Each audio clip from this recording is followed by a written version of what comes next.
일본 열반의 실질적 측면에 관한 교사이라고 하는 주제로 경기대학교 대학에서 발표해 주셨고요.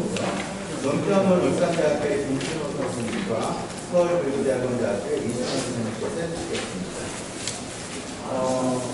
시간은 앞서와 마찬가지로 발표 20분, 논평 10분씩, 그리고 녹음에 대한 답변을 10분, 그리고 플로어에서 10분 진행하도록 하겠습니다.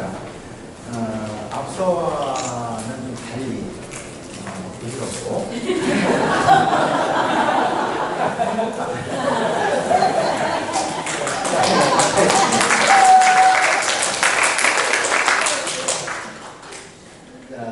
이은정에 대한 소개 간단하게 해드리겠습니다. 경북대학교에서 박사 수료하셨고요. 여기서도 관련된 논문을 이전에 이미 발표를 했습니다. 그리고 박사 논문도 연기설과 관련된 것으로 준비하고 있습니다. 그래서 이은정 선생님께서 준비한 열강의 실질적 측면, 그것을 유기설을 통해서 보시라고 합니다. 그 구체적인 내용이 어떤 것인지 발표 설명드리도록 하겠습니다.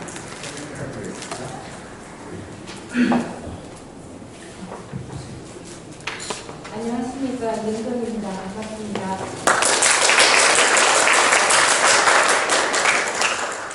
먼저 경북대에서 이렇게 발표하는 자리에 제가 발표할 수 있게 되어서 매우 영광스럽게 생각합니다.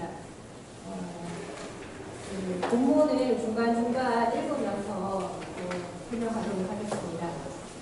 들어가는 말. 초기 불교의 연기설은 정신적인 조건에 의한 괴로움의 발생과 소멸 과정을 해명하는 가르침이다. 필자는 선행 연구를 통하여 니까야의 다양하게 설해진 괴로움에 대해 고찰한 바 있다. 이러한 고찰을 통하여 괴로움에는 늙음 죽음에 해당하는 재생과 관련된 괴로움도 있지만 현실적으로 살아가면서 맞닥뜨리게 되는 괴로움도 있다는 것을 밝힌 바 있다. 이러한 현세의 삶과 관련된 괴로움을 실존적 괴로움이라 칭하고 다양한 실존적 괴로움에 대해 살펴보았다. 실존적 괴로움이 일어나는 다양한 지분들의 연기설과 관련된다. 공부는 다양한 지분들의 연기설 중에서 유깁을 첫 번째 지분으로 하는 연기설에 대해 조명해보고자 한다. 유깁은 인식작용이 일어나는 곳으로 우리의 현실적 삶과 가장 가까이 닿아 있는 곳이라 할 수 있다. 이러한 고찰을 통하여 실존적 상황에 대해 연기설이 지니는 치유적 의미에 초점을 맞출 것이다. 일반적으로 연기의 가르침은 이것이 있으면 저것이 있다. 이것이 발생하면 저것이 발생한다. 이것이 없으면 저것이 없다. 이것이 소멸하면 저것이 소멸한다는 정형부로 설명된다. 이러한 정형부는 이와 같이 조건을 지닌다는 것과 동의어로 사용되며 초기 불교에 관해서는 연기설이 12지분들과 분리되어 나타나지 않는다.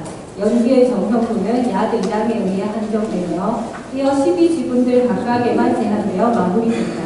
이와 같이 초기 불교에 한해서 연기설은 정신작용의 분석으로서 각각의 지분들에 의한 정신적 조건하의 다양한 과정임을 확인할 수 있다. 연기의 가르침 중에서 12지 연기설이 가장 표준적인 가르침이기는 하나 니까야에는 다양한 지분들의 연기설이 나타난다. 지분들의 연기설에 대한 해명은 니까야의 다양하게 설해진 괴로움과 괴로움의 일어남에 대해 고찰함으로써 분명하게 드러난다. 먼저 사성제의 고성제에서의 사법탈고, 늙음, 죽음, 가래 등이 괴로움이다. 느낌에 매여있는 것, 모혼에 대한 집착, 번뇌 등이 괴로움이다. 유깁과 관련된 것으로 변해가 생기는 것이 괴로움이라고 설한다. 그리고 연기설이 마지막 지분으로 나타나는 늙음, 죽음, 슬픔, 육체적 아픔, 고통, 비탄, 고뇌가 괴로움이다.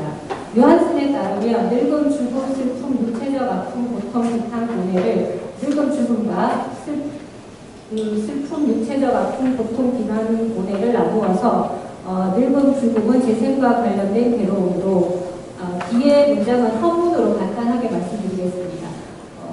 우비고뇌는 현실적 삶에서 언제라도 만날 수 있는 실존적 괴로움으로 분류한다. 필자는 이러한 부분에 주목하여 괴로움을 재생적 괴로움과 실존적 괴로움으로 나누어 접근하고자 한다. 초기 경전에 설해진 연계의 가르침은 재생적 괴로움과도 관련이 있지만 실존적 괴로움의 문제도 포함되어 있는 것으로 보여진다. 다양한 지분들의 연기설은 실존적 괴로움의 문제에 대해 해명하는 것으로 이해되어진다. 재생적 괴로움에는 늙음, 죽음과 가래 등이 해당될 수 있고, 실존적 괴로움에는 가래 느낌에 매여 있는 것, 노혼에 대한 집착, 번뇌, 견해가 생기는 것, 우비고뇌 등이 해당될 수 있다. 재생적 괴로움에 해당하는 늙음, 죽음은 12지 연기인 무명, 간단하게 화문으로 하겠습니다. 무명, 행식, 명색, 유기, 촉수, 애, 지유, 생, 노사 등으로 구성된다.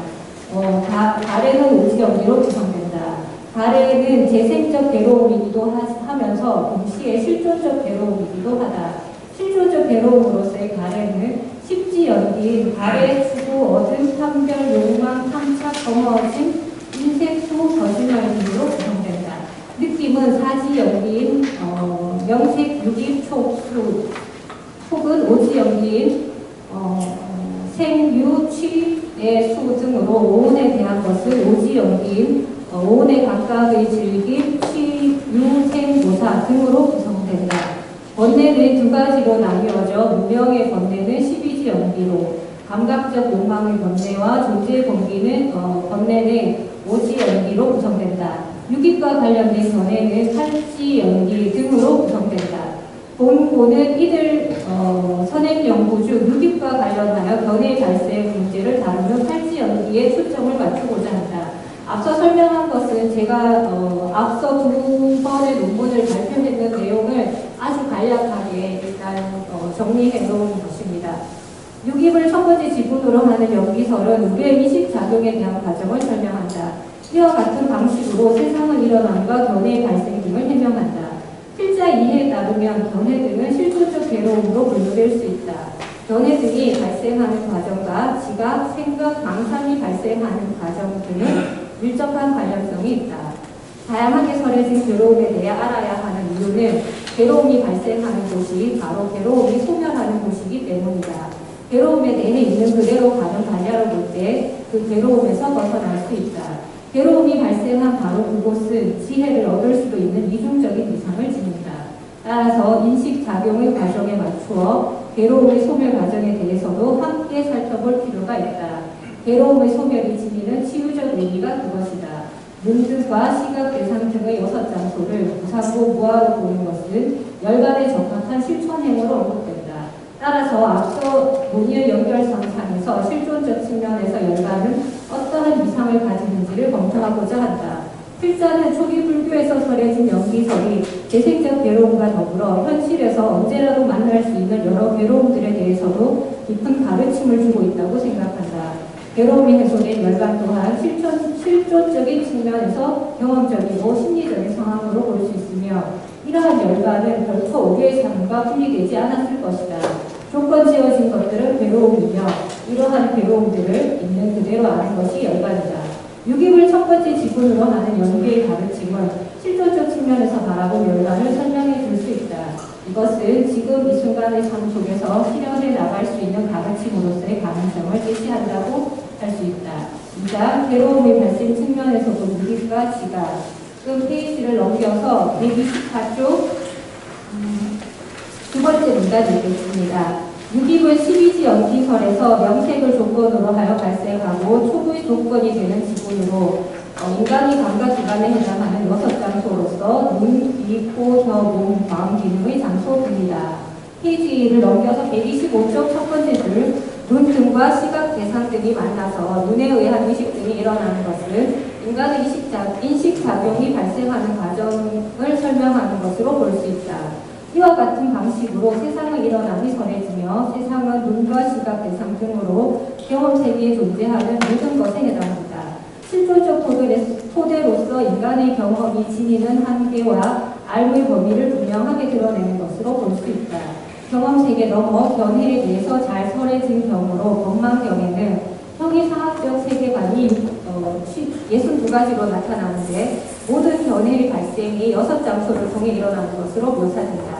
견해에 매몰되어 있는 상황은 독화살에 맞았으나 치료와는 상관없는 형이상학적 문제에 집착하여 치료를 하지 않는 것에 비유된다. 독이 몸에 퍼지고 있는 상황은 실존적으로 매우 괴로운 상황으로 간주되듯이 견해는 조건 따라 일어난 실존적 괴로움으로 분류될 수 있다. 한편 팔찌 얽기가 선해진 방식과 같이 유기를 첫 번째 지분으로 하여 경험이 성립하는 토대로서 지각이 발생한다. 페이지를 넘기겠습니다. 인용문 바로 밑에 색깔을 지각한다는 것은 눈의 건강에 문제가 없다면 색의 대상을 볼 수 있다는 것이고 눈을 감고서 색을 상상하거나 기억할 수 있다는 것을 의미한다. 그러나 지각은 단순히 눈으로 시각 대상을 지각하는 것뿐만 아니라 귀로, 소리로, 코로, 냄새로, 혀로 맛을, 몸으로 감촉을, 마음 기능이 마음 현상을 지각하는 것을 일컫는다. 이렇듯 오온에서 지각의 역할은 외부의 감각 대상으로부터 들어온 감각적 내용을 감각기관이 인식하고 확인하는 과정에 해당한다. 127조 인용문 바로 아래입니다. 위의 경전에서랑 인식 과정을 좀 더 면밀히 살펴보면 느낌까지는 비인칭적으로 서술된다. 느낌은 나를 구성하는 5가지 요소인 오온 중의 하나로 정신적 현상에 해당된다. 느낌은 주관적으로 경험하는 것이 아니라 감각 대상에 원래부터 깃들어져 있는 성질로 볼 수 있으며 대상에 의해 주어진 대로 경험되는 정서적 측면에 해당된다.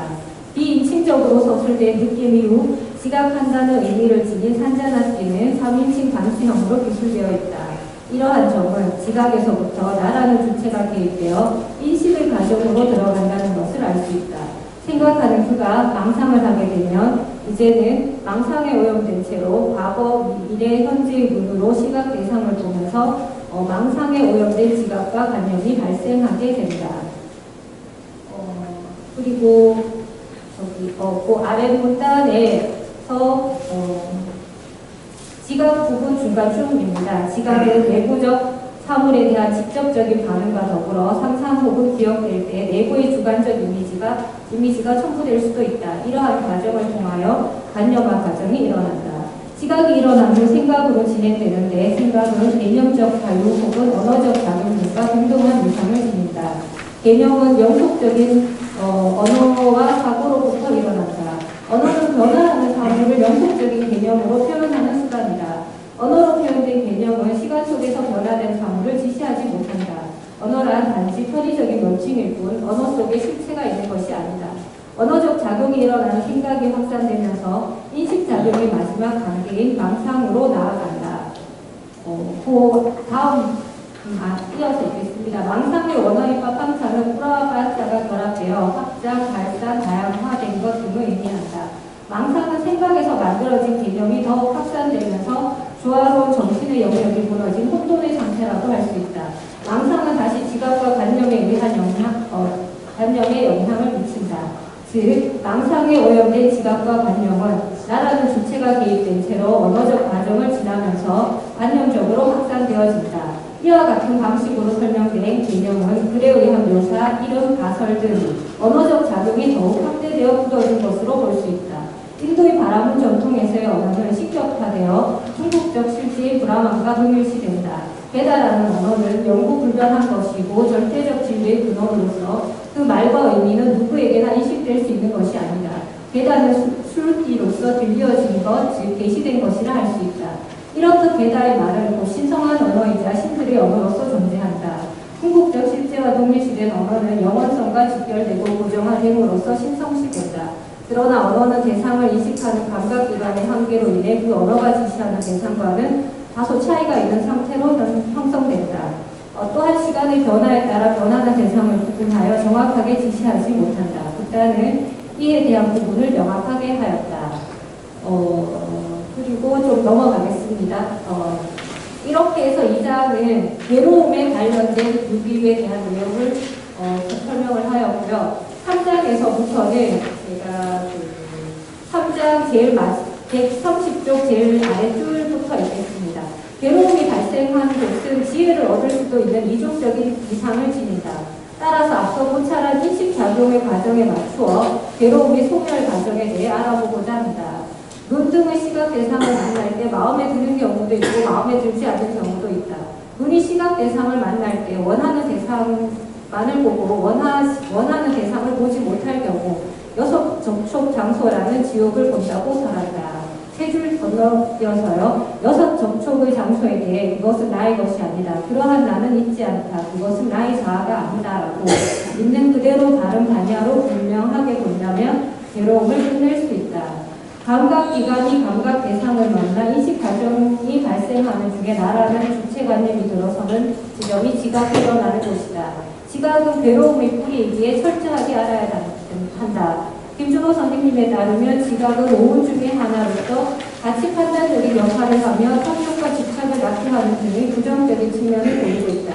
한편 지각은 이러한 부정적인 측면을 극복하는 역할로서 수행성적 성격을 지닌다. 선정의 목적은 참된 지각의 획득을 목표로 하여 선정의 단계가 높아질수록 배움에 의한 높은 참된 지각이 생겨지고 사라진다. 건너뛰어서요. 다음 문단에 생각 읽겠습니다. 다음 문단. 생각은 개념이 형성되기 전 언어적 작용이 발생하는 것으로 이후 망상으로 나아갈 수 있는 지점이다. 윗단과 산단화 경에서는 불선한 생각을 가라앉히기 위한 5가지 방법이 제시된다. 페이지를 넘겨서요. 34쪽 견해. 견해는 발의 지각 상상된 것 망상 등에서 나온 것이다. 세상은 영원하다, 세상은 영원하지 않다, 세상은 무한하다, 세상은 무한하다 등은 견해에 불과하다. 바른 견해란 세상의 일어남과 세상의 소멸을 있는 그대로 바른 반야로 보는 것이다. 세상이란 감각기관을 통해서 세상을 지각하는 자와 세상에 대해 생각을 지닌 자에게 있을 뿐이다. 세상은 견해이기에 괴로움이라고 알아야 한다. 견해에 대해 있는 그대로 꿰뚫어 알게 되면 탐욕, 성냄, 어리석음, 집착을 버리게 되고 망상을 즐기지 않고 망상을 기뻐하지 않아 우비고뇌 등의 괴로움으로부터 해탈할 수 있다. 망상은 나라는 개념과 매우 밀접한 관련성을 지닌다. 나는 이까 등은 상상된 것이고 동요된 것이고 훈련된 것이고 자만에 빠진 것이고 망상이다. 야냐난다에 따르면 나라는 것은 상상으로 세계를 가리키며 감정적으로 동요되어 산만한 정신 상태를 나타내며 나는 있다는 것은 너를 분별하고 판단하는 경향으로 나아가 개념적으로 더욱 확장될 수 있다. 개념이 만들어졌다는 것은 언어적 작용이 함께 일어난다는 것을 의미한다. 부다는 말에 의한 논쟁을 경계하여 말을 할 때 이것이 괴로움이다라고 천명한다. 말다툼하고 논쟁하고 상호비방하고 중상모략하고 거짓말을 끝내기 위해서는 망상에 오염된 지각과 관념에 대해 즐기지 않고 집착하지 않아 탐욕, 적의, 변해, 의심, 자만, 무명의 잠재 성향을 끝내면 된다. 제일 아래줄 읽겠습니다. 마음 지킴을 잘하여 선한 마음의 소명을 지닌 생각이 일어나면 자신과 타인을 괴로움에 빠지지 않게 하여 열반에 이바지할 수 있다. 열반에 도움이 되는 생각으로는 슬기와 관련된 생각, 악이 없음과 관련된 생각, 해코지 않음과 관련된 생각 등이다. 말하기를 좋아하지 않고 즐기지 않고 몰두하지 않으면 괴로움을 끝낼 수 있으며 열반을 즐거워하게 된다. 망상을 다루며 괴로움을 건너 완전한 열반에 이르게 된다. 4. 열반의 실존적 측면과 그 실현 가능성. 눈 등이 시각 대상 등과 만나서 인식작용이 일어나는 동안 괴로움이 소멸되는 과정에 대해 살펴보자. 이것을 위해서는 눈 등을 조건으로 육체적 혹은 정신적 즐거움이 생기는 것을 있는 그대로 알아야 한다. 또한 눈 등이 무상고 무아인 것을 있는 그대로 최고의 지혜로 알아야 한다. 마찬가지로 시각 대상 등도 있는 그대로 최고의 지혜로 알아야 한다. 6 접촉의 장소가 남김없이 소멸하면 망상이 소멸하고 망상이 가라앉게 된다. 망상이 소멸하면 지금 여기에서 행복과 기쁨을 누릴 수 있게 된다. 망상이라는 괴로움의 발생은 육입을 중심으로 하는 인식작용의 과정에 따른다. 그리고 망상을 제거하면 괴로움이 제거되어 열반이 성취된다. 열반에 대한 이제까지의 논의는 학자들 간에 논란이 되어왔다. 요한순에 따르면 이것에 따른 논의는 불교의 궁극적 목적이라는 것과 그것을 성취한 사람을 아라한이라고 부르는 것만 일치했을 뿐이다. 열반에 대한 다양한 견해들에 대해 김한상 선생님은 다음과 같이 정리한다. 첫째, 행복한 상태로서의 열반은 영원한 실제로 보는 적극적 긍정적 견해로서 존재로서의 열반 혹은 본질주의 상견으로 연결될 위험성이 있다. 둘째, 부정적 개념으로서의 열반을 단멸 혹은 비존재로 보는 소극적 부정적인 견해로서 단멸로서 풍국으로서의 열반 혹은 허무주의, 단견으로 비추어질 위험성이 있다. 페이지를 넘기겠습니다. 138쪽 중간 부분 이만상 선생님에 따르면 이들의 열반에 대한 입장 차이는 진리에 대한 표현 방법의 차이에서 비롯되었을 뿐이다. 행복으로서의 열반은 일상적 언어로 기술된 비유적 표현법으로 최상의 행복, 희한 동굴, 피난처 등으로 묘사된다. 부정적 개념으로서의 열반은 궁극적 언어로 표현되어 탐욕, 성냄, 어리석음의 소멸이거나 번뇌 또는 가래의 소진으로 설명된다. 임수택 선생님에 따르면 초기 불교에서 궁극 목표로 제시된 열반은 이상적, 초월적 공간이 아니라 현실 속 경험주의 측면에서 접근하여 현실적으로 실천 가능한 것으로 모색되어야 한다. 인용문 건너뛰어서요. 인용문에 나타난 바와 같이 탐욕, 성냄, 어리석음이 남김없이 다한 열반의 경험은 스스로 보아 알 수 있으며 각자가 알아야 하는 것이다. 이러한 맥락에서 칼로카 하나는 초기 불교의 가르침은 경험주의에서 찾아야 하며 경험으로 실증할 수 없는 초경험적인 것은 필요치 않다고 주장한다. 그에 따르면 열반은 탐욕이나 성냄 등의 소멸과 같은 부정적인 개념으로 한정되어야 한다. 필자도 열반에 대해 탐욕의 멸진, 성냄의 멸진, 어리석음의 멸진, 이를 일러 열반이라고 합니다. 라는 것에 동의한다. 이러한 유형의 열반은 실존적인 삶 속에서 점진적인 수행을 통하여 점진적인 깨달음으로 나아가는 초기 불교의 수행론과 부합된다고 할 수 있다. 열반에 대한 부정적 개념으로서의 해명은 실존적인 관점에서 실현 가능성을 제시하고 있으며 유깁을 첫 번째 지분으로 하는 영교의 가르침과 이어진다. 열반에 도움이 되는 실천 수행에는 무엇이 있는가라는 질문에 눈 등의 이하 각각의 지분들에 대해 무상고 보아야 한다고 설해준다. 40쪽 첫 번째 문단 중간쯤입니다. 눈 등으로 지각되는 시각 대상 등에 대해 즐기지 않고 환영하지 않고 묶여있지 않으면 눈 등의 의식은 그것을 조건으로 하지 않고 집착하지 않아 완전한 열반에 들 수 있다. 다음 경고는 일식 작용이 일어나는 눈, 귀, 코, 혀, 몸, 마음 기능이 시각, 대상, 소리, 냄새, 맛, 감촉, 마음 현상에 대해 어떻게 해야 하는지 분명하게 제시한다. 말로 까붙다여 그대가 보고 듣고 감지하고 알아야 하는 것들에 대해서 볼 때는 단지 본만이 있을 것이고 들을 때는 단지 들음만이 있을 것이고 감지할 때는 단지 감지함만이 있을 것이고 알 때는 단지 암만이 있을 것이며 그대에게는 그것에 의한 이란 것이 있지 않다. 말로 까붙다여 그대에게 거기에 가 있지 않으면 그대에게는 여기 세상도 없고 저기 저 세상도 이 둘의 가운데도 없다. 이것이 바로 괴로움의 끝이다. 나가는 말은 제가 마지막 단락을 읽는 것으로 글을 마무리하겠습니다. 142쪽 유깁을 중심으로 하는 인식작용의 과정에 따라 망상 등의 괴로움이 발생하기에 망상을 제거하면 괴로움이 제거되어 열반이 성취된다. 초기 불교 가르침으로서의 열반은 탐욕의 멸진, 성냄의 멸진, 어리석음의 멸진이라는 부정적인 개념으로서 한정되어야 한다. 이러한 열반은 실존적인 삶 속에서 점진적인 수행을 통하여 점진적인 깨달음으로 나아가는 초기 불교 수행론의 일반적인 분위기에 부합된다고 할 수 있다. 유깁을 첫 번째 지분으로 하는 영기의 가르침은 실존적 측면에서 바라본 열반을 설명해 줄 수 있다. 이것은 지금 이 순간의 삶 속에서 실현해 나갈 수 있는 가르침으로서의 가능성을 제시한다고 할 수 있다. 이상입니다.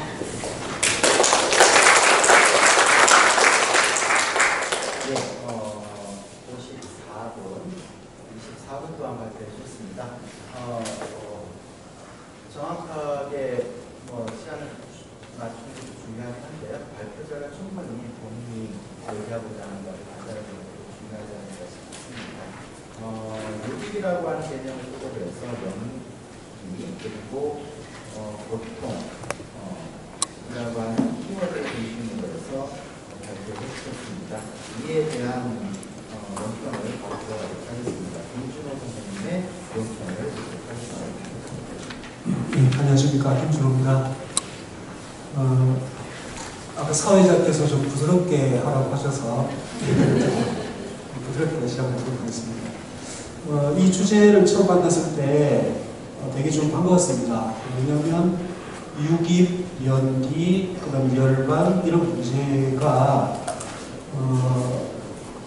크게 말하면 초기 불교의 인식론 그리고 수행론, 그러니까 수행을 통해서 인간의 마음을 향상시킬 수 있는 그 이론적 토대가 뭐냐, 좀 더 구체적으로 말하면 인간의 마음에서 뭔가 알 수 있는 능력과 뭔가 마음의 에너지를 끊임없이 만들어낼 수 있는 에너지 두 개를 동시에 가지고 있는데, 이걸 선물이라고 칠 수 있겠습니다. 이 선물을 어떻게 쓰냐에 따라서 부처가 되는 길을 갈 수도 있고 마구니가 되는 길을 택할 수도 있을 겁니다. 향상의 길과 타락의 길을 선택할 수가 있다고 좀 보는데, 그 최초의 사건을 선생님께서는 유깁으로 잡으셨고, 이건 아마 리미타, 상이라고 하는 말, 모습, 인상, 특징, 조금 더 전개되는 개념, 관념, 이런 식으로 연결시켜가지고 인간의 마음에서 지각이 전개되는 과정, 이 속에서 뭔가 문제가 되는 게 뭐가 있을까, 이런 부분들을 짚어내시는 거기 때문에 대단히 중요한 문제라고 볼 수가 있습니다. 그런데 다행히도 논평을 맡은 사람이 2명이니까, 저는 또 철학과 출신이고 또 선생님께서는 가만히 보니까 아마도 학위 논문을 준비하시면서 이 좀 시리즈로 이 논문을 쓰시는 것 같아요. 그래서 제가 맡은 과정 2차학기 시간에 선생님께서 학위 논문 잘 구성하실 수 있도록 뭔가 조금 도움이 될 수 있는 단지를 그려야 되겠다, 이런 생각을 좀 해봤습니다. 그래서 선생님 그걸 가만히 보니까 철학과에서 이런 식의 발표를 했을 경우에 예상되는 질문들, 이것들을 좀 정리를 해보니까 선생님 그래서는 제 2장이 양으로 제일 많고, 그 다음에 제가 이해하기에 조금 어려웠습니다. 그래서 그 어렵다는 거는 내용이 어려운 게 아니고 조금 선생님께서 의욕을 너무 많이 하시는 바람에 이 말하고자 하는 내용 논지가 조금 일관성이 조금 겹쳐져 있지 않았느냐, 그래서 좀 분명하게 이걸 좀 정리를 했으면 좋겠다. 그리고 제 2장이 그 정리가 잘 되어야 제 3장이 살겠다, 이런 생각이 들었습니다. 왜냐하면 제 2장의 경우에는 사성계로 치면 고집에 대한 과정이기 때문에 이 문제를 정확하게 짚어내게 되면 제 3장에서 그 문제 해결책으로서 논지를 제대로 정리할 수 있지 않느냐 싶어가지고 제 2장에 나오는 선생님 글을 보니까 총 15개 단락이더라고요. 그래서 15개 단락을 논지를 짧게 이렇게 코멘트를 달아봤더니 그 결과로 말씀드릴 수 있는 것이 제가 쓴 글이 146쪽이죠. 거기 보면 그 제2장의 유깁과 지각 이 부분을 조금 정리를 한 겁니다.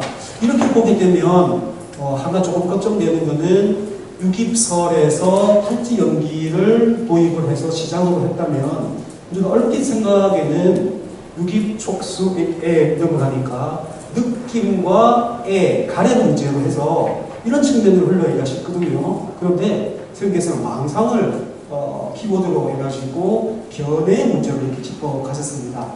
그렇다면 기술의 논의에서 이 인간의 마음의 두 가지 구조, 그러니까 감정이 개입되어서 인간을 타락시킬 수 있는 문제점과 인지가 제대로 안 되어서 인간을 향상 능력을 막을 수 있는 이 두 가지 점, 여기에 대해서 선생님께서는 망상, 견해, 관점, 시선, 이걸 제대로 살려야 된다, 이런 쪽으로 이제 강조하신 것 같은데, 그러려면 그 선이 좀 분명해야 될 것 같습니다. 그리고 이를테면 가래, 번뇌, 느낌, 여기서 발생하는 오염의 문제점하고, 그 다음에 사실 그대로 제대로 파악할 수 없는 게 왜 그런가에 대한 문제점을 좀 구분해서, 그렇다면 제 2장도 그 소주제로 이렇게 가르쳐가지고 1번 문제, 2번 문제로 좀 긴 내용을 좀 정리했으면 어땠을까, 이런 생각이 좀 들었습니다. 예, 여기 제 설명의 중심이고요. 그 147쪽에 그 평자의 소강 질문으로 대신하였습니다. 망상을 주된 소재로 삼았다는 것은 망상입니다. 괴로움의 소멸의 문제를 인지적 측면에서 파악한다는 전제를 분명하게 할 필요가 있겠다. 곧 욕망, 감정 따위의 정서적 측면까지를 포함하는 논의가 아니라는 점이 명시되었으면 좋겠다는 평자의 의견이다. 이것은 괴로움이 발생하는 각가지 이유에서 인지적 측면에 초점을 맞추겠다는 전체 방향을 제시한다는 점에서 중요하다고 연결시키기 때문이다. 유깁은 감각기관과 그 능력을 가리키기 때문에 거기에는 생각이 전개되는 토대이자 정서, 감정, 욕망이 생겨나는 토대이기도 하기 때문이다. 나아가 정서적 측면과 그 문제는 인지적 측면에서만 발생되는 특징적인 문제점에 대해서는 더욱 세밀한 논의가 필요할 것이다. 여기서 이제 조금 사실 저 스스로도 지금 저에게 계속 물어보는 질문인데 이렇게 한번 해봤습니다. 발표자께서는 나라는 주체관념이 개입되어 괴로움이 발생한다는 취지의 말씀을 거의 곳곳에서 펼치셨는데 이 나라는 주체관념이 개입되면 나타날 수 있는 현실적인 문제점으로 어떤 사례를 들 수 있는지 의견을 듣고 싶습니다라고 조금은 어려운 질문일 수 있습니다. 이건 아마 이 질문에 대해서 아마 선생님께서 분명한 어떤 그 본인의 의견을 정리하셔야 앞으로 이제 그 큰 학위 논문을 끌고 가시는 아마 힘이 아마 되리라 싶어가지고 조금 나름대로 한번 드리겠습니다. 네, 이상입니다.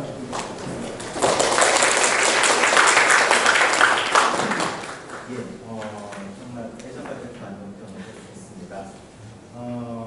그 논문에 대한 질문은 한 가지, 사실은 놓고 보면은 두 가지 정도 될 것 같습니다.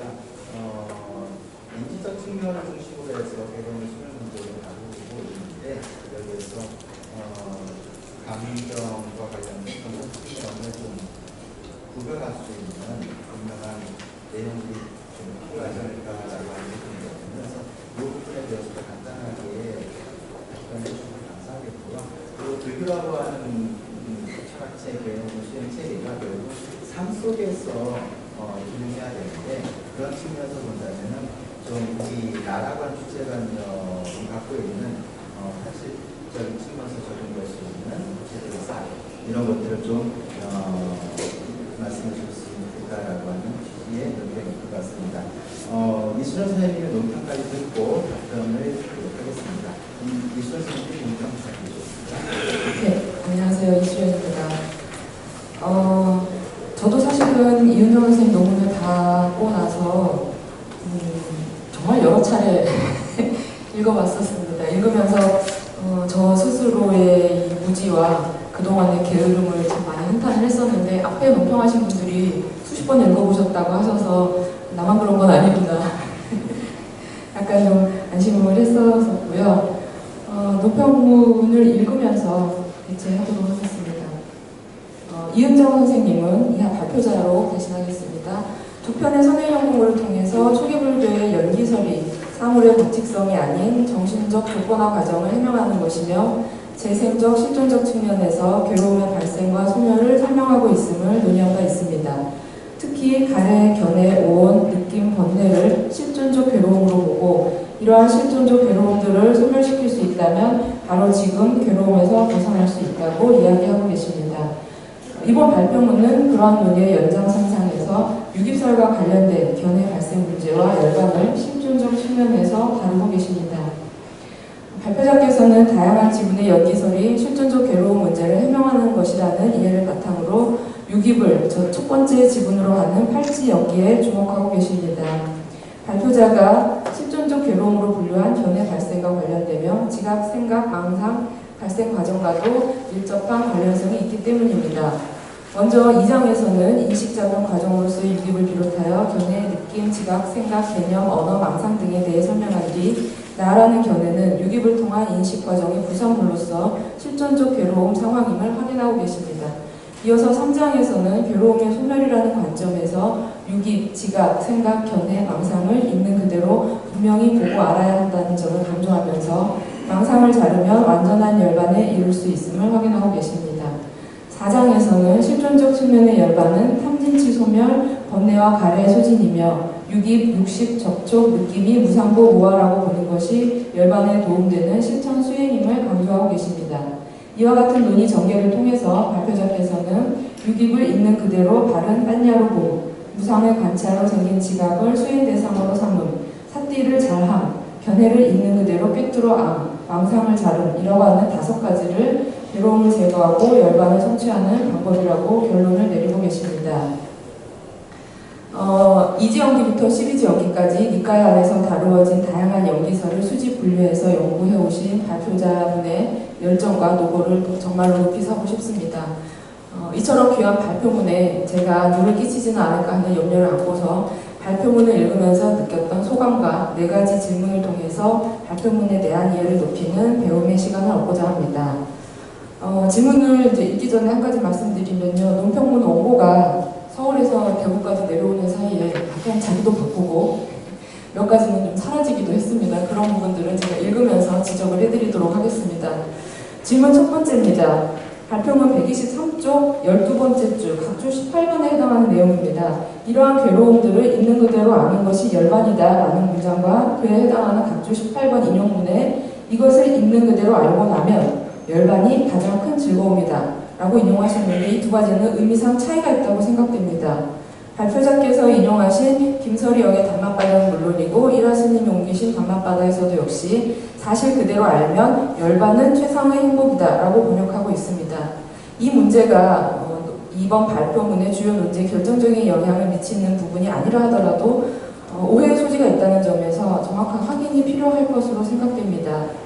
안국따라 니카야에 의하면 있는 그대로 분명히 아는 것, 야따부따 빠져나기는 유학의 지혜, 다시 말해서 아라한이 되지 못한 사람들이 갖고 있는 지혜입니다. 따라서 열반과 동격으로 취급하기는 어렵다고 생각됩니다. 말하자면 열반 성취를 위한 선결 조건이지 열반 자체는 아니라고 볼 수 있습니다. 이 부분에 대해서 발표자 선생님의 의견을 듣고 싶습니다. 질문 2번입니다. 124쪽 11번째 줄입니다. 아래에서 5번째 해당되는 줄이고요. 각주 21번 바로 뒤에 나오는 문장입니다. 6입은 6 의식 등을 모두 어우른다고 할 수 있다라고 언급하고 계십니다. 제가 이 부분에 대해서 잘 몰라서 과문한 탓이겠지만 3일다니까 2번 3쪽에 보면 6입에 대해서 설하고 있고 그 뒤 4쪽에서 6가지 의식에 대해 따로 설하고 있습니다. 이것은 6입에서 육식이 포함되지 않기 때문이라는 해석이 가능하지 않을까라고 저는 생각이 되었습니다. 발표자께서 6입은 육식을 어른다고 보시는 니카야상의 근거를 토대로 해서 조금 더 구체적으로 논증을 해주신다면 이해에 도움이 될 것 같습니다. 질문 3번입니다. 124쪽에 해당되는 내용입니다. 이승표 교수님은 6입과 육근을 감각기관으로 이해해서는 안 되며 6입은 업보의 실상을 알지 못하고 자아를 집착함으로써 나타난 망상이라고 육근은 인지활동 또는 지각활동이라고 해석해야 한다고 주장하면서 6입은 멸의 대상으로서 무명이 멸하면 사라진다고 말하고 계십니다. 이는 발표문 124쪽 8번째 줄 6입은 인간의 감각기관에 해당하는 6 장소이다 라는 발표자의 견해와 상충한다고 생각됩니다. 이 문제는 136쪽의 내용과도 연결이 됩니다. 발표자께서는 136쪽 4장의 5째 줄에서 6 접촉의 장소가 남김없이 소멸하면 망상이 소멸하고 괴로움이 제거되어 열반이 성취된다고 하셨고 이는 6입을 소멸시켜야 할 대상으로 보는 이승표 교수님의 의견과도 맥을 같이 합니다. 그런데 140쪽 넷째 줄에서는 눈 등과 시각 대상 등은 접촉의 장소이기에 이를 보호하면 행복을 실어 나를 수 있다며 6입을 보호 대상으로 보고 있어서 두 의견이 서로 모순된 느낌입니다. 이점과 관련해서 6입에 대한 해석, 6입은 소멸 대상인가 보호 대상인가에 관해 발표자 선생님의 의견과 보충 설명을 듣고 싶습니다. 질문 4번입니다. 127쪽 셋째 줄부터 느낌은 정신적 현상에 해당되는 것으로서 느낌은 주관적으로 경험하는 것이 아니라 감각 대상이 원래부터 깃들어져 있는 성질로 볼 수 있으며 대상에 의해 주어진 대로 경험되는 정서적 측면이라고 설명하고 계십니다. 그런데 밑줄 친 감각 대상에 원래부터 깃들어져 있는 성질이라는 표현이 무엇을 의미하는지 저는 좀 모호하게 느껴졌습니다. 글자 그대로만 이해한다면 감각 대상에 고유한 성질이 있기 때문에 인간은 6입을 통해서 그 고유한 성질을 객관적으로, 다시 말해서 사람마다 동일하게 경험한다는 의미로도 해석될 수 있을 것 같습니다. 또한 느낌을 정신적 영역으로 한정하여 설명하고 계시는데 정준영 교수님은 외나나 삼일다를 근거로 해서 느낌에는 육체적 느낌과 정신적 느낌이 있다고 설명하고 계십니다. 이 부분에서 조금 더 구체적인 예시를 통해 부연 설명을 해주시기를 부탁드립니다. 그리고 논문의 완성도 제고 차원에서 제가 봤을 때 오류로 보이는 부분 3가지를 말씀드리고자 합니다. 첫 번째는 124쪽 둘째 줄입니다. 특히 상육다니까 2권 70쪽에 나오는 괴로운 경에서 설해진 유기불 첫 번째 지분으로 하는 팔찌연기에 주목한다고 언급하신 후에 각주 20번에서 상육다니까 2권 72쪽 인용한 그 문장들을 말씀하고 계십니다. 이와 같이 전체 괴로움의 무더기가 발생한다라고 인용하셨는데요. 제가 확인한 바에 따르면 상육다니까 2권 72쪽 국가숫다에는 괴로움의 발생 조건을 눈, 등과 시각 대상 등 6의식, 접촉, 느낌, 가래라고 설명하고 나서 괴로움의 소멸 조건으로 가래 소멸, 집착 소멸, 존재 소멸, 태어남 소멸, 늙음, 죽음 등의 소멸을 설명하고 있습니다. 괴로움 발생 조건으로서의 팔찌연기는 73조 로가숫다부터 등장하고요. 발표자께서 인용하신 그 태어남을 조건으로 늙음, 죽음 등등이 발생한다. 이와 같이 전체 괴로움의 무더기가 발생한다는 내용은 74조 야니가 숫다에 나타납니다. 이 부분에서 정확한 확인이 필요할 것 같습니다. 두 번째는 127쪽입니다. PTS본 상육대 니까야는 전 5번으로 이루어져 있습니다. 따라서 각주 31번에 여기 밑줄이 빠져있는데 상육대 니까야 6번이라고 표시된 부분에 원래 밑줄이 있었습니다. 상육대 니까 6번 114쪽의 밑줄 친 부분은 발음 표기가 아닌 것으로 보입니다. 같은 이유로 135쪽의 각주 68번, 136쪽의 각주 75번, 76번 역시 상육대 니까 6번으로 표시한 부분은 정확한 출처를 제시해 주실 필요가 있다고 생각됩니다. 마지막 세 번째입니다. 133조 각주 59번에 해당하는 인용은 가래를 끊고 족쇄를 풀었고 장난을 바르게 꿰뚫어 마침내 괴로움을 끝낸다는 내용은 맞지마니까 1권의 123쪽이 아니라 122쪽의 첫 번째 문단 마지막 문장에 나오는 내용입니다. 수정이 필요할 것으로 보입니다. 논평문을 준비하면서 연비설과 유깁설, 실천적 괴로움 등에 관해서 더 넓고 깊게 공부할 수 있었고 연기와 열반에 대한 붓다의 가르침이 제 실존적 삶 속에 조금 더 가까이 들어오는 그런 계기가 되었습니다. 열심히 공부할 수 있는 소중한 기회를 제공해 주셔서 감사드립니다.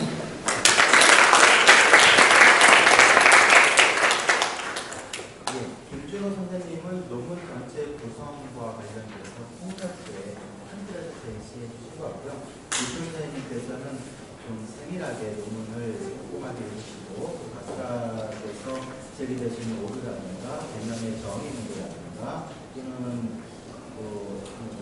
조금 경전적인 근거가 필요한 부분에 대한 지적들을 주로 해주셨습니다. 그래서 논문을 쓰신 선생님 입장에서 보면 이 부분이 균형감 있게 논문 전체에 대해서 논평을 잘 해주셨지 않나 싶습니다. 그래서 지금 이 자리는 논문을 작성하시는 분의 견해를 중심적으로 들어야 되기 때문에 시간이 걸리더라도 자세한 논평에 대한 설명을 좀 부탁드리겠습니다. 사회자 선생님 말씀대로 제가 논평문을 읽고 매우 감동받았습니다. 김준호 선생님이 이 장을 정리해 주신 걸 제가 보고서 제가 오히려 더 명확하게 정말 이해가 확실하게 되었고 그래서 너무 감사드렸고 이수령 선생님의 논평문을 받고서 정말 이렇게 꼼꼼하게 논평을 해주셔서 제가 이어서 바로 작업을 해야 되는데 정말 엄청나게 큰 일을 해주셔서 정말 감사한 마음을 받았거든요. 그 질문을 이렇게 보니까 김준호 선생님 질문과 이수연 선생님 질문이 서로 연결되어 있는 것 같아서 서로 연결되는 부분에 같이 설명될 수 있으면 설명을 하도록 하겠습니다. 제일 처음에 질문된 정서적인 부분과 인지적인 부분이 명확하지 않다고 말씀하신 것과 이수연 선생님 질문 4번의 느낌에 해당하는 것을 제가 같이 좀 설명을 하도록 하겠습니다. 제가 이 논문을 준비하면서 가장 키워드로 잡았던 것은 126쪽에 있는 인용문입니다. 두 가지로 눈과 시각 대상의 조건으로 눈에 의한 의식이 일어난다. 이 셋의 화합이 접촉이다. 접촉의 조건으로 느낌이 있다. 느낀 것을 지각하고 그가 지각한 것을 그가 생각하고 그가 생각하는 그것을 망상한다입니다. 여기서 지각한다는 것은 3인칭 단수형으로 나와 있어서 나라는 주체 관념이 들어가 있다는 것을 저는 지각이 오온의 하나이고 인식 과정이 일어나는 과정이기 때문에 이곳에서 사실은 키워드를 잡아서 시작을 했는데, 그러면 그 앞서에 일어나는 느낌도 오온에 있는데 왜 느낌에서는 그런 주체적인 식이 일어나지 않는가? 제가 이 논문을 준비하면서 거기에 딱 막혀서 사실은 신청을 하지 못하고 있었습니다. 그러면 도대체 느낌과 지각은 똑같은 오온의 작용인데 왜 지각에서만 그것이 발생하느냐?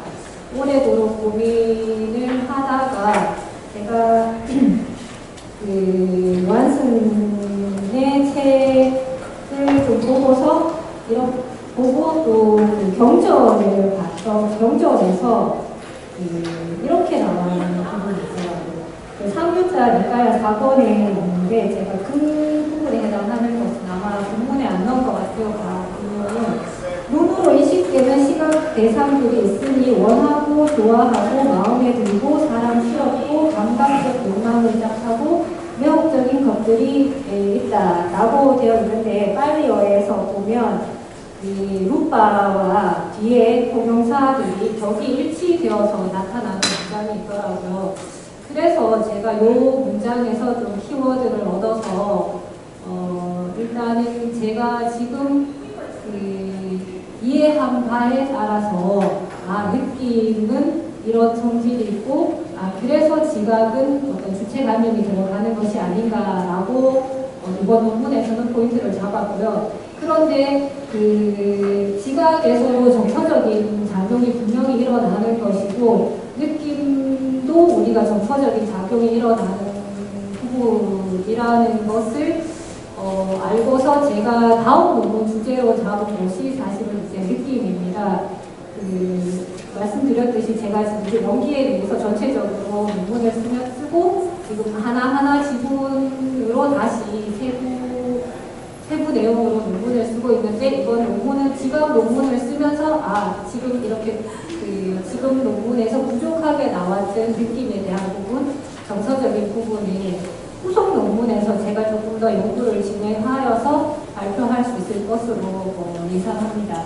그리고 김준호 선생님께서 질문을 하신 나라는 주체 관념이 개입되어 나타날 수 있는 현실적 문제에 대한 사례라고 했는데 그 사례는 사실 멀리 가지 않고 지금 제가 여기 이 책에서 바로 말씀드릴 수 있을 것 같습니다.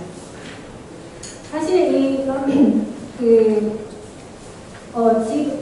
우리가 지각하는 과정 속에서 내부적으로 과거의 기억이나 생각이나 이런 것들이 고착화되어서 나타나서 결국은 이 지금 현재 모습을 있는 그대로 보지 못하여서 괴로움이 발생을 하게 되고 있는 그대로로부터 우리가 이제 단절되는데 제가 사실은 통문을 받고서 각주가 오류가 있다고 해서 경전을 다시 다 찾아봤습니다. 여기 지적해 주신 153쪽에 나와 있는 경전을 다 찾아봤는데 제가 이 숫자가 6이라는 것을 지금 알았습니다.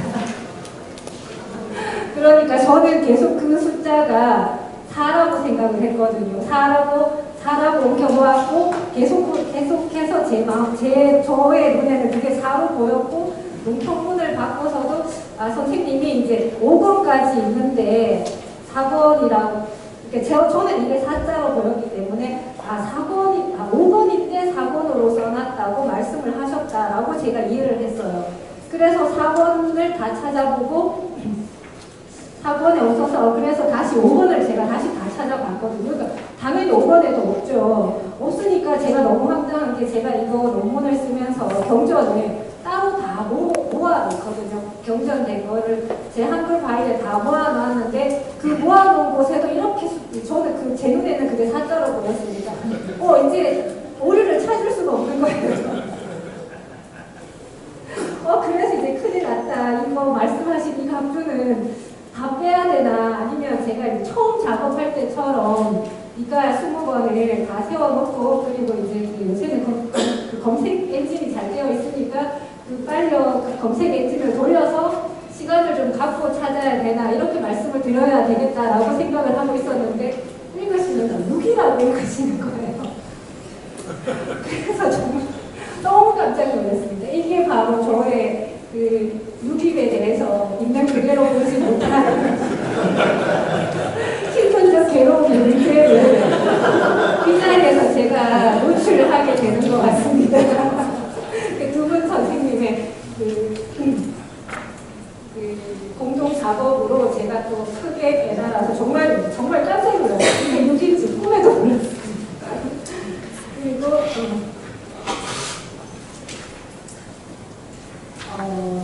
두 번째 질문에 유기비 6의식을 모두 어른다고 했는데 저는 유기비 12지 연기에서 드러날 때 무명식, 명색, 유기, 촉수 이렇게 순서적으로 일어나지 않습니까? 그럴 때 이 유기비 앞서서 일어나는 어떤 6의식을 함께 어우르고 있다고 생각을 한 측면도 있고요.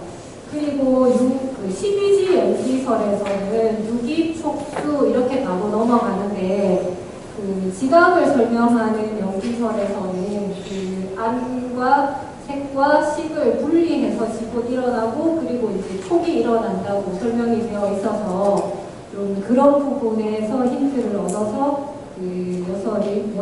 유기비라는 곳이 6의식까지도 함께 어른다고 개인적으로 이해를 했습니다. 그리고 질문 3번 같은 경우에는 제 논문에 육과 관련해서 3가지가 나옵니다. 육근이 나오고 육입이 나오고 육촉처, 6접촉의 장소 이렇게 해서 3가지가 나오는데 육근은 보호의 대상이 맞습니다. 소멸해서는 안 되는 보호의 대상이 맞고요. 그리고 육입은 논문에서 설명되어 있는 것처럼 괴로움이 발생하는 장소입니다. 이고 그리고 동시에 열반이 일어나는 곳이기도 합니다. 그렇지만 일반적으로 대체적으로 유기에 대해서는 부정적인 뉘앙스로 좀 많이 사용되는 게 아닌가 제 개인적으로는 그렇게 이해를 하고 있습니다. 그리고 6접촉의 장소라는 육촉처라고 되어 있는데 제가 이 부분에 대해서는 경전을 그대로 갖고 왔습니다. 그래서 한번 읽어보겠습니다. 그러면 아마 선생님에 대한 질문에 대한 답변이 되지 않을까 생각합니다. 6접촉의 장소라는 지옥이 있다. 거기서 누구 어떤 시각 대상을 보든지 간에 그들은 원하지 않는 시각 대상만을 보고 원하는 시각 대상은 보지 못한다.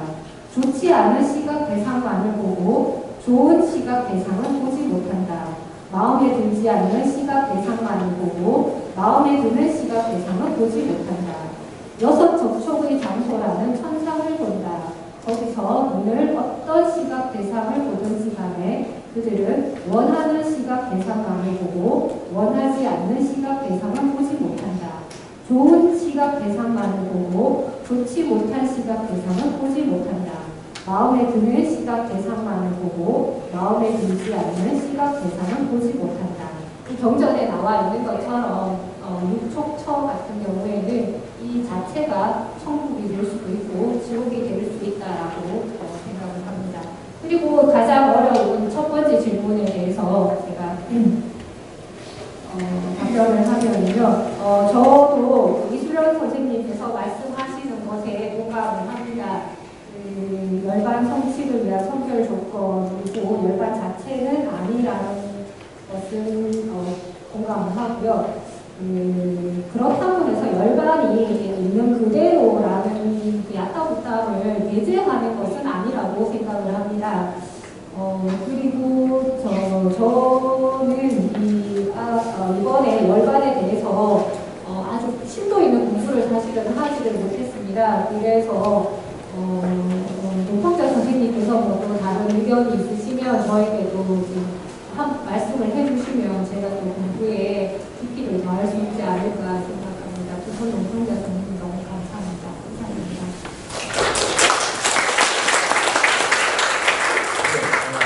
시간이 6분 정도 나왔습니다. 그래서 노평자분들의 추가 질문을 받는 대신에 플로어에 계신 선생님들의 질문이 있으면 좀 받고 진행하도록 하겠습니다. 예.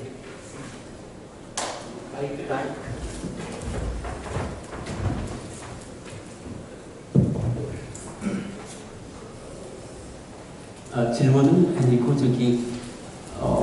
이 교수님이 부드러우시니까 제가 말한다고 흉보지 않을 것 같고 제 공부를 많이 도와주신 이은정 선생님 감사의 마음으로 제가 한마디만 좀 보충 발언을 하려 합니다. 제가 볼 때 이은정 선생님께서 잘 논문을 쓰셨는데 마지막 결론에 가가지고 한 50점 정도를 버리지 않았나 하는 생각이 들어서 좀 말씀드리려 합니다. 보면 131쪽에서 그 열반을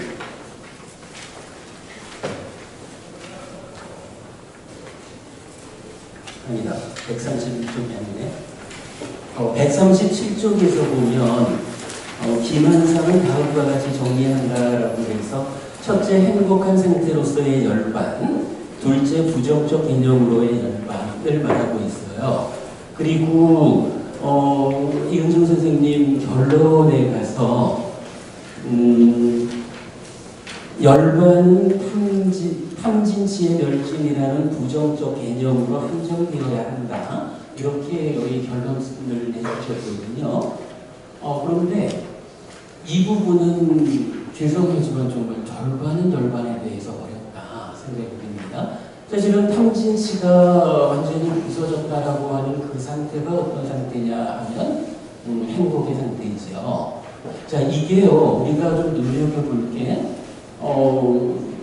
느낌이라고 하는 거, 물론 행복이고 괴로움이 있고 하는데 이게 12연기가 말하는 수라고 하는 것이 무명으로부터 출발하는 무명 위에 있는 거, 중생들의 영역에서 경험되는 느낌들이 그렇게 갖고 있고, 그러다 보니까 열반을 행복이라고 표현하는 것에 대한 조금은 좀 부정적 이렇게 된 것 같아요.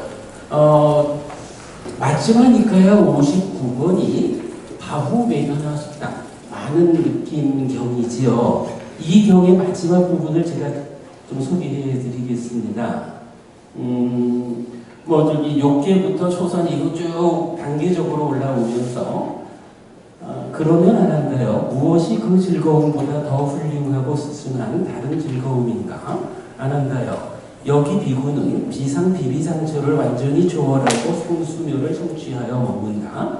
안 한다요. 이것이 그 즐거움보다 더 훌륭하고 수승한 다른 즐거움이다. 이렇게 나오는데 여기서는 사실은 문제가 있는 거예요. 상수멸이면 느낌이 소멸한 상태잖아요. 그런데 느낌이, 그러니까 상수멸이니까 느낌이 소멸한 그 상태를 가지고 부처님은 그 상수멸이 성취된 상태가 비상비비상처의 즐거움보다 더 훌륭하고 뛰어난 다른 즐거움이다. 이렇게 말을 하는 거죠. 소멸된 상태를 놓고. 그러면서 이제 부처님이 이렇게 말씀하셔요. 안 한다요. 그래, 짧게 할게요. 안 한다요. 그런데 외도 유행승들이 이렇게 말하는 경우가 있을 것이다. 사문고타마는 상수멸을 말했다. 그리고 즐거움의 영역에서 그것을 설명한다. 이것이 무슨 상황인가? 어떻게 이럴 수 있는가라고. 안 한다요. 이와 같이 말하는 다른 외도 유행승들에게 이렇게 말해줘야 한다. 도반들이여, 세종께서는 즐거움의 영역에 대해서 즐거움의 경험만을 설명하지 않습니다. 열에는 즐거움이 있는 어디에서든지 그것을 즐거움의 영역에서 설명합니다. 그렇게 말하는데 요것의 의미가 뭐냐 하면요. 일단 상수멸에서 소멸되는 즐거움은 어떤 즐거움이냐 하면 무명 위에 있는 12연기가 말하는 수가 소멸하는 거예요.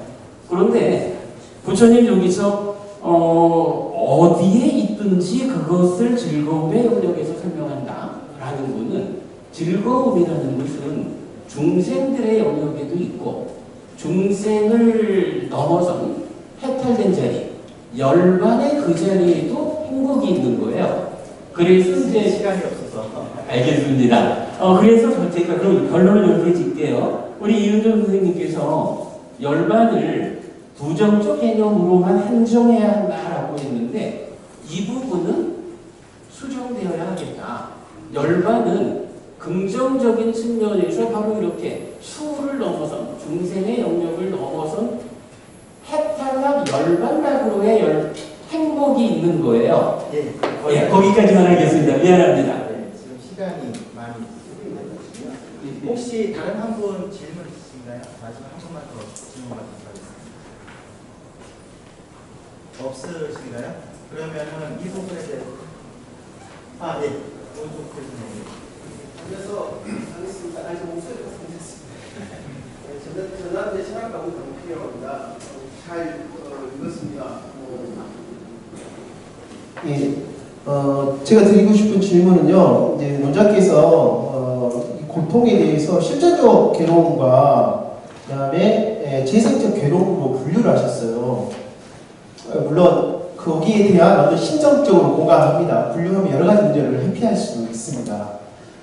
그렇지만 그렇게 되면 재생적 괴로움은 과연 어떻게 소멸되는 건지라는 질문은 반드시 또 따라올 수밖에 없죠. 왜 그러냐면 생노사의 대상은 개인적 개체기보다는 초기 경전에서는 로가입니다. 세계가 태어나고 세계가 노쇠하고 세계가 사라지죠. 그 로가라는 건 뭐냐면 바로 유기체에서 발생한 의식입니다. 그러니까 선생님은 지금 실존적 괴로움과 재선적 괴로움 나눠서 나는 실존적 괴로움만 하겠다라고 했지만 경전에서는 그 둘을 구분하지 않을 뿐만 아니라 그리고 오히려 실제적 괴로움과 재선을 한꺼번에 설명하고 있는 구조가 있는데 어떻게 재선적 괴로움을 해결하실 수 있을지를 질문드리고 싶습니다. 예, 교수님께서는 열반에서는 부정적인 측면뿐만 아니고 긍정적인 측면이 분명히 있는데 왜 부정적인 측면만 이야기했느냐라고 하는 것을 문제제기하셨고요. 우동 교수님께서는 이 실존적인 측면뿐만 아니고 그 재생의 측면도 그 경전상에서는 분명히 같이 언급되고 있는데 왜 그걸 빼뜨렸냐라고 하는 질문 같습니다. 여기에서 간단하게 질문 드리는 것으로 질문 발표를 마무리하십니다. 37쪽을 보면 행복한 상태로서 열반으로 표시되는 것이 제일 마지막 줄에 있습니다. 행복한 상태로서 그 열반을 심리학적 관점에서 접근하여 초경험적이고 미분화된 의식 상태로 규정한다. 이것은 의식을 멈춘과 같은 체험을 열반과 동일시한 경험을 할 수 있다. 제가 행복한 상태로서의 열반이라고 하는 부분을 이 두 줄에 의거한 겁니다. 그래서 이 두 줄에 의거한 행복한 상태로서의 열반을 부정이 아니고 그리고 제가 부정적 그 개념으로서 열반을 지지한다고 했지만 금방 제가 읽어낸 것처럼 그 138페이지에 김한상 선생님의 의견에 제가 사실은 공감을 하기 때문에 그 부분을 인용을 했습니다. 김한상 선생님은 이것은 진리 표현에 대한 차이다. 일반 범부와 수행하는 수행자 제자와의 언어상의 표현의 차이, 이런 부정적인 언어로만 표현했을 때 허무주의로 까질 수 있기 때문에 일반 제가자에게는 행복이다, 피안이다 라는 표현으로 했다라는 것에 저도 조금 공감을 합니다. 그렇지만 앞서 읽은 것처럼 이런 특정한 의식 상태를 열반이라고 하는 것에는 제가 동의하지 않기 때문에 결론 부분에 가서 그렇게 표현을 한 것입니다. 그리고 우동필 선생님 질문은 어쩌면 제가 이 연기서를 쓰면서 재생적 괴로움과 실존적 괴로움으로 분리하는 그 순간에 분리하자마자 드러난 문제점이라고 할 수 있습니다. 왜 굳이 분리했느냐? 같이 하는데 제가 이것을 분리하게 된 입장에서는 어쩌면 이제 저의 개인적인 경험이라고 할 수 있는데 제 생에 관련돼서 경전에 다 나와 있지만 제가 그 부분을 아직까지 이해할 수가 없었습니다. 그래서 그 부분에 관해서는 저에게서는 아직 그 부분이 무기라고 표현을 한다면 좀 건방진 표현이지만 제가 지금 답변할 수 없는 그런 부분에 해당을 했습니다.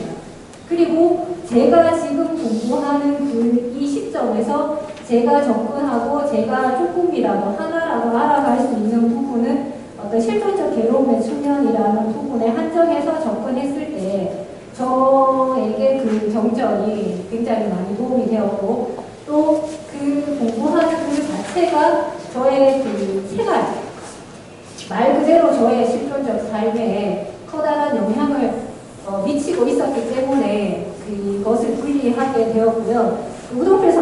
지적은 제가 앞으로 계속해서 논문을 쓰는 동안에 갖고 있는 한계점이고 문제점이고 또 제가 반드시 해결해야 되는 문제점이라고 생각을 합니다. 예, 이상입니다. 예, 지금 오늘 발표를 들으면서 제가 느꼈던 것은 이 논문 발표라고 하는 것을 단순히 자기의 알고 있는 것을 전달하기보다는 공부를 하면서 느꼈던 어떤 자기의 한계점들을 같이 하고 고민하는 자리가 아닌가라는 생각을 다시 한번 해보게 됩니다. 한 5분 이상 좀 지체가 됐습니다. 더 시차하고 싶은데요.